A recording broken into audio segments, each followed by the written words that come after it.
Hello aspirants, welcome back to another video of the NCERT series. If you are preparing for PGT Biology, TGT Medical, NEET exams and other state competitive exams, this video will be beneficial for you. In this video, we will discuss the chapter 2 of the class plus 1 NCERT. The name of the chapter is the biological classification. Let's just get started. First of all, we will discuss the why is the need for the classification and what are the significance of the classification. The need for classification arises from the vast diversity of the organisms. The classification helps in the understanding the relationships among the different groups of the organisms. The 5 kingdom classification, as you can see in the display, was proposed by the R.H. Whitaker in the 1969. This system classifies the organisms into the 5 kingdom, namely kingdom Monera, Protista, Fungi, Plantae and Animalia. Let's understand these kingdom step by step. First of all, we will discuss the kingdom Monera. The kingdom Monera includes the all prokaryotic organisms. For example, bacteria. The characteristics of the kingdom Monera, they are the unicellular. Number 1 is the unicellular. They lack a true nucleus. They have a single circular DNA. And number 4 is they reproduce asexually, that is through binary fissions. That is the most important characteristics of the kingdom Monera. Their modes of nutrition are they may be autotrophic or they may be heterotrophic. In the autotrophic mode of nutrition, they may be photosynthetic or they may be chemosynthetic. Number 2 is the kingdom Protista. Kingdom Protista includes the all unicellular eukaryotic organisms. Their examples are the amoeba, euglena, paramecium. The characteristics is they have a true nucleus. Whereas in the kingdom Monera, they lack the true nucleus, whereas in the kingdom Protista, they have the true nucleus. They reproduce asexually and sexually both. They exhibit a variety of the modes of the nutrition, that is, they may be autotrophic, heterotrophic or mixotrophic. The major difference between the kingdom Monera and the kingdom Protista is they have 2 modes of nutrition, that is the autotrophic and heterotrophic. Whereas in the Protista, they have the another mode, that is the mixotrophic. Let's understand the third kingdom, that is the kingdom Fungi. Kingdom Fungi includes the multicellular organisms, and they are the eukaryotic organisms. Examples are the mushroom and yeast. Their exception is the yeast. Yeast may be unicellular organisms. The characteristics is their cell walls are made up of chitin. In the fungi, the cell walls are made up of chitin. And their modes of nutrition is the heterotrophic, and they can be saprophytic, parasitic or mutualistic. They reproduce both sexually as well as asexually, and their mode of reproduction is the spores. Let's just understand the kingdom Plantae. Kingdom Plantae includes the all multicellular, that is the multicellular, and they are the eukaryotic organisms. Their modes of nutrition is mainly autotrophic. As you can see, the trees, shrubs and grasses are the examples of the kingdom Plantae. So their modes of nutrition is the autotrophic. Their most important characteristics is their cell walls are made up of cellulose. Whereas in this fungi, the cell walls are made up of the chitin. The most important characteristics also includes the chlorophyll. They have the chlorophyll and they are able to produce food by photosynthesis. Their mode of food production is the photosynthesis. And the last most important characteristics of the kingdom Plantae is they exhibit the alternation of generation. Next, understand the kingdom Animalia. Kingdom Animalia includes the all multicellular. As you can see, the kingdom Plantae is also multicellular and the kingdom Animalia is also multicellular and eukaryotic organism both. But their mode of nutrition is the heterotrophic. Whereas in Plantae, the mode of nutrition is the autotrophic, whereas in the kingdom Animalia, the mode of nutrition is the heterotrophic. They exhibit the various forms of the locomotion and they reproduce sexually. They reproduce mostly sexually. Their development stage includes the blastula stage. Let's understand the next concept, that is the viruses, viroids, lichens. The viruses includes the acellular organisms. Their mode of nutrition is viruses includes the acellular organisms, and their mode of nutrition is the parasitic mode of nutrition. They have the protein coat that is made up of protein, and they have the genetic material that is the DNA or RNA, where for the reproduction they require the host cell to reproduce. That means they cannot reproduce either in the sexually or asexually mode. For reproduction they require the host cell, where inside their host cell they can reproduce. Number second is the viroids. The viroids are the infectious agents that are composed of the short strand of the RNA. They have no protein coat, as you can see in the viruses they have the protein coat, whereas in the viroids they do not have any protein coat. And they are the mostly primarily plant affecting. Viroids are the mainly plant affecting, whereas the viruses can affect the animals. Viroids only affect the plants. Next, understand the lichens. Lichens are the symbiotic association between the fungus and the photosynthetic algae, that is the cyanobacteria. The most important characteristics of the lichens are that they are the bioindicators of the air quality. Let's understand the classification system, the three types of the classification system, that is the artificial system of classification, natural system of classification, and phylogenetic system of classification. The classification system, that is the artificial system of classification, they are based on the few superficial characteristics. For example, that is the linear system. They are based on the number and the arrangement of the number. 2 is the arrangement of the reproductive organs. The natural system of classification includes the large number of the characteristics. That is, they include the morphology, anatomy, embryology, and biochemistry. Natural system of classification was proposed by the Bentham and Hooker. Number third is the phylogenetic system of the classification. The phylogenetic system of classification is based on the evolutionary and genetic relationships. They consider both morphological as well as the genetic data, and their classification is based on the RNA gene sequences. That is the most important characteristics of the phylogenetic system of classification. Their classification system is based on the RNA sequence. What are the bases of the classification? Why these three classification systems are the classified? They are the based on the various characteristics. Number 1, they are based on the cell structure. Number 2, they are based on the mode of nutrition. And number 3 is the reproduction. And number 4 is the phylogenetic relationships. Let's just summarize this. What have we have studied here? The biological classification is essentially for organizing the vast diversity of the life. The 5 kingdom classification, as you can see in that provides the framework for the understanding the relationship among the different groups of the organisms. Viruses, viroids, and lichens, they although are not fitting into the 5 kingdom, but they play a significant role in the biosphere, so they are also included in the 5 kingdom classification system. Let's understand what is the role of the Aristotle. The Aristotle is known as the father of the biology. As you can see, the Aristotle is known as the father of the biology. He made a significant contribution to the early development of the biological classification. Aristotle laid the foundation for the future scientific inquiry and systematic classification of the living organisms. What is his key contribution? Let's understand step by step. The early classification system, as we have studied in the past slides, the Aristotle was the one of the first to attempt a systemic classification. He was the first one who arranged the systemic classification of the living organism. He divided the organisms into the 2 categories, or you can say in the groups. That is, the number 1 is the animals and number 2 is the plants. Within the animal kingdom, he further classified animals based on their habitat and the presence of the blood. Number 2 is the observation and description.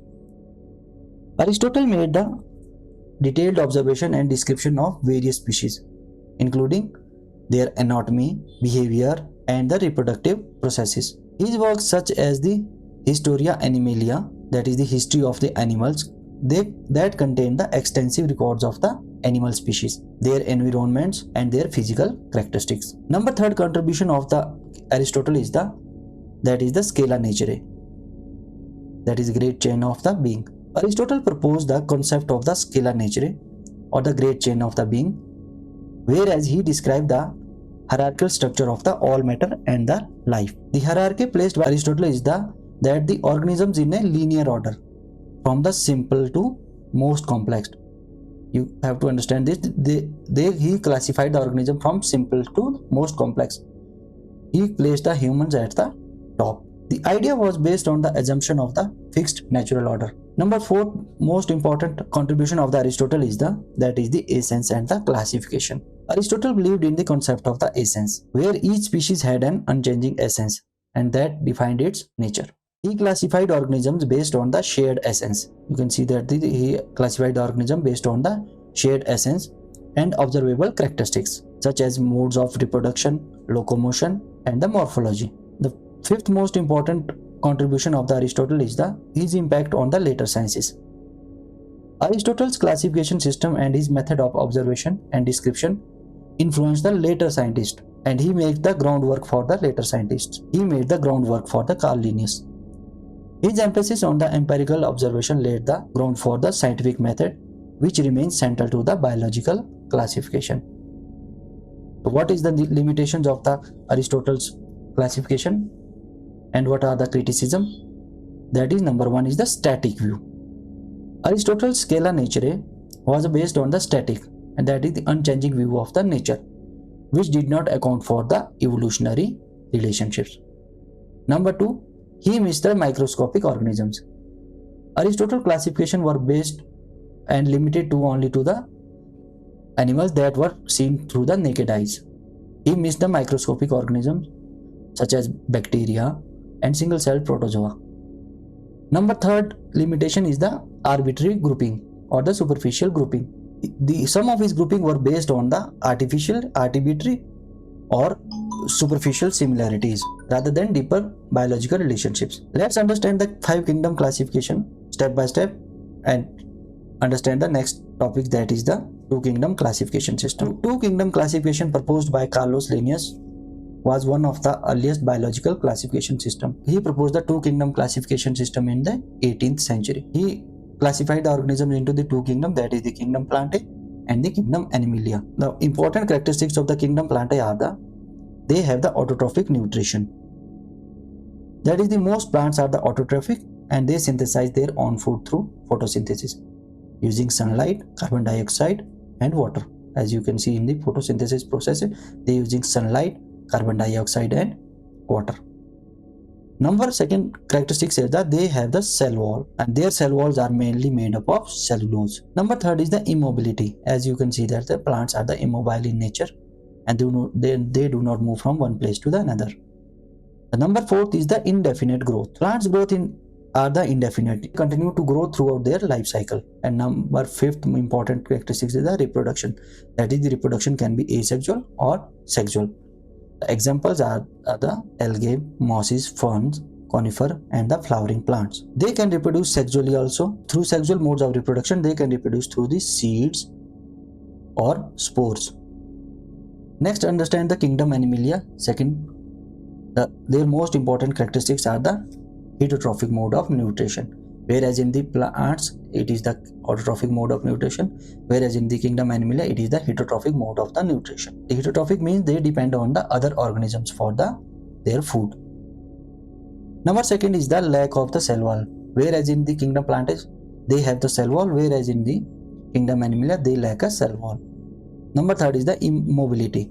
Plants are the immobile, whereas the animals are the mobile. Number 4th important characteristic is the growth. The growth is limited to the certain period, whereas in plants they have indefinite growth, and the animal kingdom animal had the growth for the certain period of the time, and they stop growing after some stage of their life. Number 5th is the reproduction. The reproduction in the kingdom Animalia are the mainly sexual. However, there are some examples that they can reproduce asexually.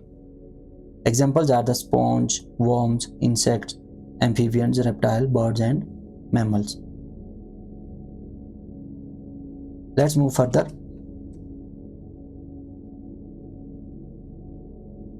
What are the limitations of the 2 kingdom system of the classification? Number 1 is the lack of differentiation. This system does not adequately differentiate between the unicellular and multicellular organism, and this system does not difference between the prokaryotic and eukaryotic organisms. Number 2 is the inclusion of the cellular organisms. They include the unicellular organism like bacteria, protozoa. They do not include them in the any of the kingdom, that is they neither introduce them into the plant kingdom nor into the animal kingdom. Number third is the viruses. Viruses, as we can see, that they are neither truly living nor they do not have fit into the categories of either plants nor in the animal, so they are not addressed in this system. Number fourth is the protists and the fungi. Protists such as the algae and protozoa and the fungi have characteristics that do not align well with either with the plants or with the animals. Next, understand the historical context. Historical context includes the two kingdom classification, that is either the prokaryotic or the eukaryotic. Prokaryotic organisms are the unicellular, that is they do not have true nucleus, and their mode of nutrition is the binary fission. Let's move further. Let's understand the kingdom Monera. The kingdom Monera includes the prokaryotic organisms that lacks a true nucleus, that is they do not have true nucleus and membrane bound organelle. Their mode of nutrition is the autotrophic, and they exhibit a wide variety of the metabolic diversity. But their male mode of nutrition is the autotrophic, whereas they can be heterotrophic, that is they depend on the other organism for their food. This kingdom primarily consists of the bacteria and cyanobacteria, that is the bacteria and the cyanobacteria, mainly blue-green algae. What are the key characteristics of the kingdom Monera? Number one, their cell type. Prokaryotic organisms, they do not have the true nucleus and they do not have no membrane bound organelles. Number two, the cell walls are made up of usually present and are made up of peptidoglycan. Their cell wall are made up of peptidoglycan. Their mode of reproduction is the asexual, that is typically through the binary fissions. And the locomotion, some bacteria they use the flagella for the locomotion. Nutrition can be autotrophic, that is the photosynthetic, for example cyanobacteria, or chemosynthetic, that is they derive energy from the chemical reactions. What are the types of the bacteria? There are mainly two types of the bacteria, that is Archaebacteria number 1 and number 2 is the true eubacteria. Archaebacteria is also called the ancient bacteria. Archaebacteria are the group of prokaryotes that live in the extreme environments such as hot springs, salty water, or anaerobic, that is the oxygen free environments. Their cell walls composition are made up of peptidoglycan, which helps them in the extreme condition survival. The types of the archaebacteria are the mainly methanogens. Number 1, that is the methanogen. They produce methane gas and they live in the swamps, sewage and guts of the ruminants. Number 2 is the halophiles. They live in the extreme saltic environments such as the salt lake. And number 3 is the thermoacidophiles. They live in the hot acidic environments like volcanic vents and the hot springs. What are the importance of the archaebacteria? They are often involved in the unique metabolic processes like methanogenesis, and they play a major role in the carbon cycle. That is the importance of the archaebacteria. Number 2 is the eubacteria. Eubacteria are also called the true bacteria. Their cell walls are also made up of the peptidoglycan. They include the cyanobacteria and the heterotrophic bacteria. Cyanobacteria are mainly the blue-green algae. They perform photosynthesis like plants and they produce oxygen. Cyanobacteria may be found in the freshwater or maybe marine environments, whereas the heterotrophic bacteria depend on the organic matter for the nutrition and can be saprophytic, can be parasitic, or can be symbiotic. The example of the nitrogen fixing bacteria are the rhizobium.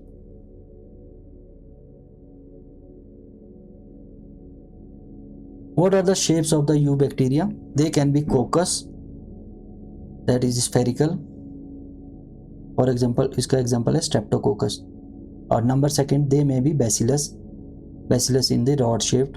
Example इसका E. coli. And they may be spirulum, that is the spiral shaped. What are the importance of the eubacteria? The number 1 importance is the many bacteria are the beneficial for the nitrogen fixation. Number 2, they causes the diseases such as streptococcus. Streptococcus is mainly for the throat diseases. And the cyanobacteria contribute mainly into the oxygen production and the nitrogen fixation. Let's summarize the archaebacteria and the eubacteria. Kingdom Monera includes the prokaryotic organism, mainly the bacteria, and the archaebacteria are found in the extreme environments and they have a unique metabolic processes. Eubacteria are the true bacteria and they are more widely spread into the environments. They have various beneficial and harmful bacteria as well as the cyanobacteria, that is which perform the photosynthesis and for the oxygen and nitrogen fixation. Let's understand the Kingdom Protista. Kingdom Protista includes the unicellular eukaryotic organisms and they have a well-defined nucleus. That is, they have a true nucleus and the membrane-bound organelles. They exhibit a variety of lifestyle and the nutrition, including autotrophic, that is the photosynthetic, or maybe heterotrophic organisms. Kingdom Protista act as a link between the prokaryotic and multicellular organisms. They share common characteristics with the plants, animals and fungi. What are the key characteristics of the Kingdom Protista? Let's understand. Number one is the cell type. As we know that the Kingdom Protista have the eukaryotic organisms. They have a true nucleus and the membrane-bound organelle. Their body organization is mostly unicellular, though they may be some are the colonial or multicellular. Their mode of nutrition is mainly three types. Number one is the autotrophic, number two is the heterotrophic, or number third is the mixotrophic. Autotrophic, they perform photosynthesis like algae. Heterotrophic, that is they ingest food particle or absorb nutrients from the environment. Number three is the mixotrophic, that is they can be autotrophic or they may be heterotrophic. For example, euglena, mixotrophic का example है euglena. Their mode of reproduction is the asexual through binary fission and sexual reproduction. They can move from one place to another through via cilia, number two via flagella, and number third, they can have the most important is the pseudopodia. What are the groups within the Kingdom Protista? Number one is the chrysophytes, number two is the dinoflagellates, number third is the euglenoids, and number fourth is the slime modes and protozoans. Let's understand each group. That is the chrysophytes. Number first is the chrysophytes. Chrysophytes is also called as the golden algae and they include mainly the diatoms. These are the microscopic, mostly photosynthetic. Please याद रखिएगा, they are the mostly photosynthetic. Chrysophytes are the photosynthetic organisms and they can be produced in the fresh water and they can be available in the marine environments. Let's understand the diatoms. Diatoms have the silica-based cell wall, which is called as the silica frustules. Diatoms are the important producers in the aquatic ecosystem and they can produce mainly to the oxygen. The most important characteristics of the diatoms are that they produce the oxygen in the environments. Number second is the golden algae. They have typically yellow and brown pigments that give them their characteristics such as the color for them. The importance of the diatoms are they are the essential part of the phytoplankton community and they can contribute significantly to the marine environment. Number second is the dinoflagellates. Dinoflagellates are mostly marine and photosynthetic organisms. Some of them may be heterotrophic. The most important characteristics of the dinoflagellates are that they have the two flagella. As you can understand from their naming, that is the dinoflagellates, they have the two flagella. The flagella one may be longitudinal and another one is the transversal. The longitudinal is that they may help in the forward moving. Horizontal is they help in the spinning. So they can move further through spinning like this. The cell wall is made up of the cellulose. The example are some species like the gonolix and red tides.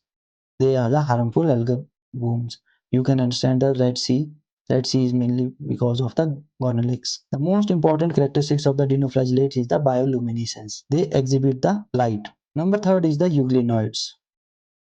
Euglenoids for example, euglena, mostly euglena, are found in the freshwater organisms. They are the mixotrophic. Euglenoids are mostly mixotrophic. They can switch from the autotrophic sometimes or they may be heterotrophic sometimes. It depends on their environmental conditions, like if they are present in the autotrophic like condition, so they become the autotrophic, whereas if they are present in the heterotrophic like condition, they become heterotrophic. Let's understand their body structure. Euglenoids have a flexible body system and due to the protein layer called pellicle. They have a pellicle protein layer. They do not have any cell wall. Cell wall is absent. Their mode of locomotion is the flagella. They have only single flagella. Whereas in the dinoflagellate they have two flagella. Whereas in the euglenoids they have a single flagella. The most important characteristics of the euglenoids are that they have the red eye spot for detecting the light for photosynthesis. Number 4 is the slime molds and the protozoans. Slime molds are the saprophytic protists, and they depend on the decaying organism or the decaying organic matter for their nutrition. Slime molds exist in the two forms, that is the plasmodial slime molds and the cellular slime molds. Plasmodium slime molds form a large multinucleate and amoeboid mass. Number 1 is the large, number 2 multinucleate, and number 3 is the amoeboid mass. That is why they call the plasmodium slime molds. The cellular slime molds includes the individual amoeboid cells that come together to form a multicellular aggregation. When there is a scarcity of the food, they eventually produce the spores. That is the most important characteristics of the slime molds. Their mode of reproduction is the spores. Let's understand the protozoans. The protozoans are the heterotrophic organisms like unicellular protists. They have the animal-like protist characteristics because of their ability to ingest the food particle. Based on their mode of locomotion, protozoans are classified into the four main groups. Number 1 is the amoeboid protozoans. Number 2 is the flagellated protozoans. Number 3 is the ciliated protozoans. And number 4 is the sporozoans.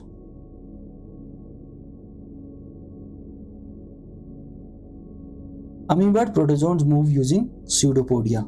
That is the most important characteristics of the protozoan is the number 1, they exhibit the pseudopodia. Example is का amoeba. Number 2 is the flagellated protozoans. They used flagella for locomotion. Example is का trypanosoma.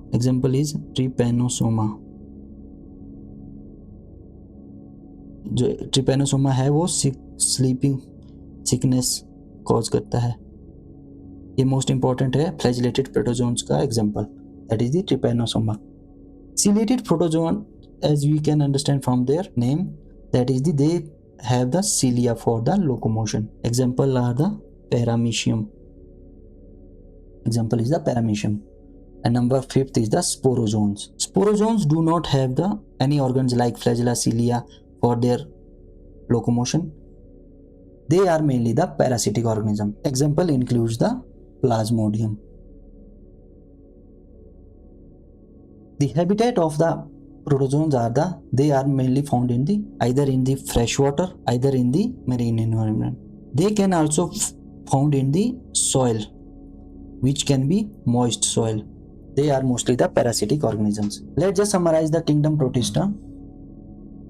They includes the chrysophytes, includes that is the diatoms and the golden algae, which are the important photosynthetic organisms in the aquatic environments. Number 2 is the dinoflagellates. They are the photosynthetic and marine organisms, some of which causes their red tides, for example gonolacks, or they may exhibit the bioluminescent characteristics.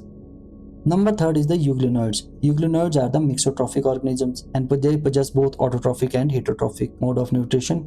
They have a flexible pellicle. Instead of cell wall, they have a flexible pellicle and one flagella for their movement. Slime molds are the saprophytic. They live on the decaying organisms, dead decaying organisms. They exist either in the amoeboid form or maybe in the flagellated, ciliated or sporozoans form. Let's move further. Let's understand the third kingdom, that is the kingdom fungi. Kingdom fungi mostly consist of the eukaryotic organisms, which are they may be heterotrophic in the sense they may be saprophytic, parasitic or symbiotic. That is, they absorb nutrients from their environments. The fungi play a main important role in they are the decomposers, parasites or the symbiotic partners. They can be unicellular. Example is the yeast, or they can be multicellular. Example like molds and mushroom. The most important characteristics of the kingdom fungi is Their cell wall is made up of chitin and the body is have the hyphae.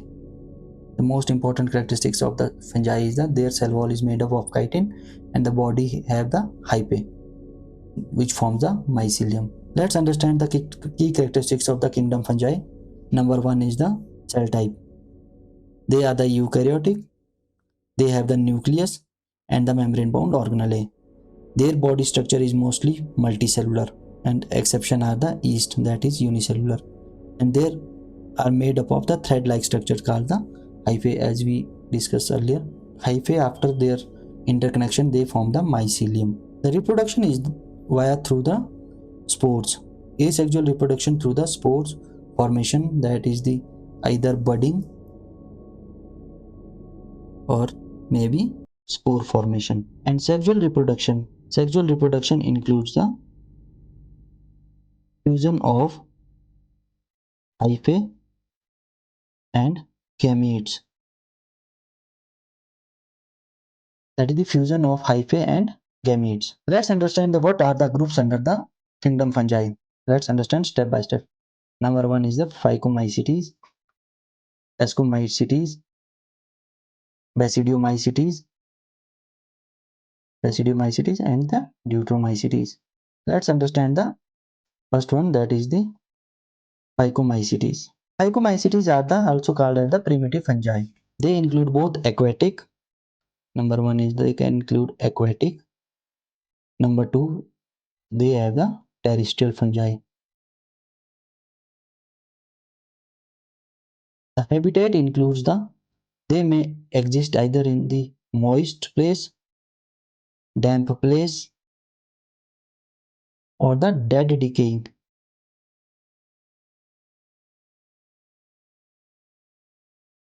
organic matter. Number four, they may exist either parasites in either on the plants or in the animals.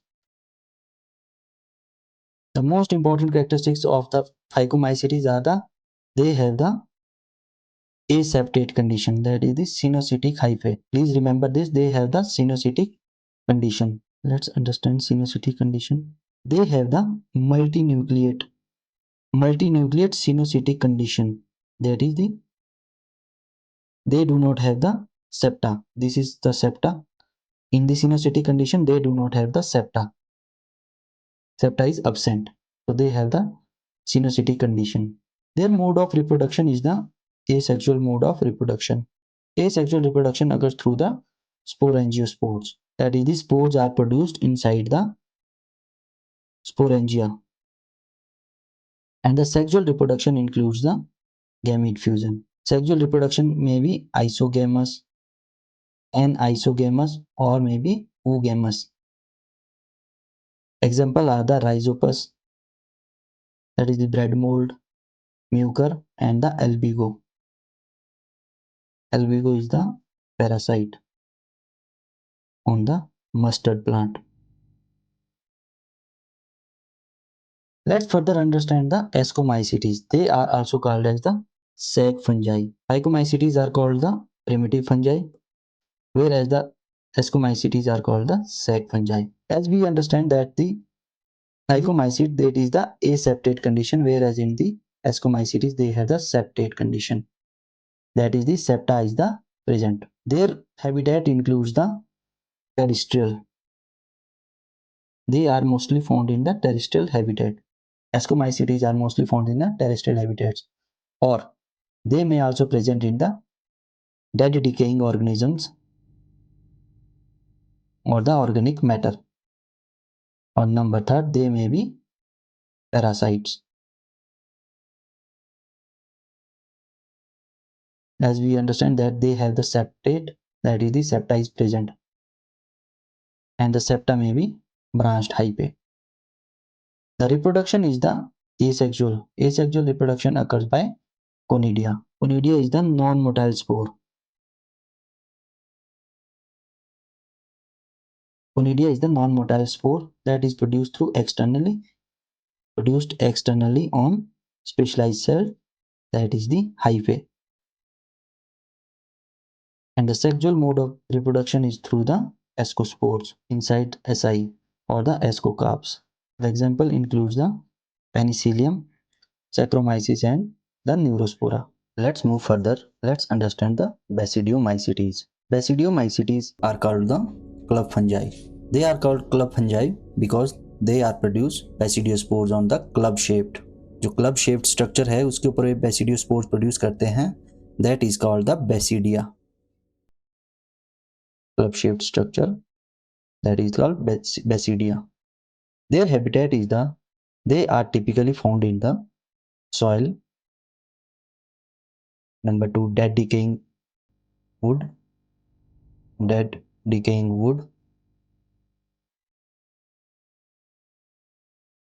Number 3, they are also found as the plant parasites. Their hyphae are the mostly septate hyphae, which form the complex fruiting bodies. Mode of reproduction is the fragmentation. The sexual modes of reproduction is the basidiospores that are produced on the basidia, which are the fruiting body called the basidiocarps. For example, mushroom.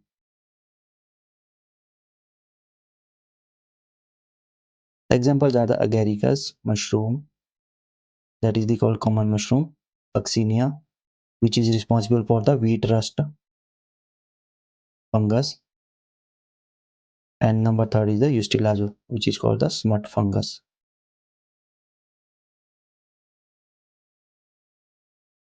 Let's understand the final topic of this chapter is the Deuteromycetes. Deuteromycetes are also called as the imperfect fungi. They are called the imperfect fungi because their sexual stage of reproduction has not been observed. That is why they are called the imperfect fungi. Once the sexual stage of the Deuteromycetes is discovered, they can be reclassified into either into the Ascomycetes or into the Basidiomycetes. Their mode of reproduction is mainly through the conidia, which is the asexual. Sexual is not present, so asexual is mode of reproduction is only through the conidia or other type of the spores. Their habitat is they are mostly found in the soil, as you can see in the Basidiomycetes are also found in the soil, dead decaying matter, and similar into the parasites, as Basidiomycetes are also found in the same habitat. Their examples are the Alternaria, Trichoderma, and Coletotrichum.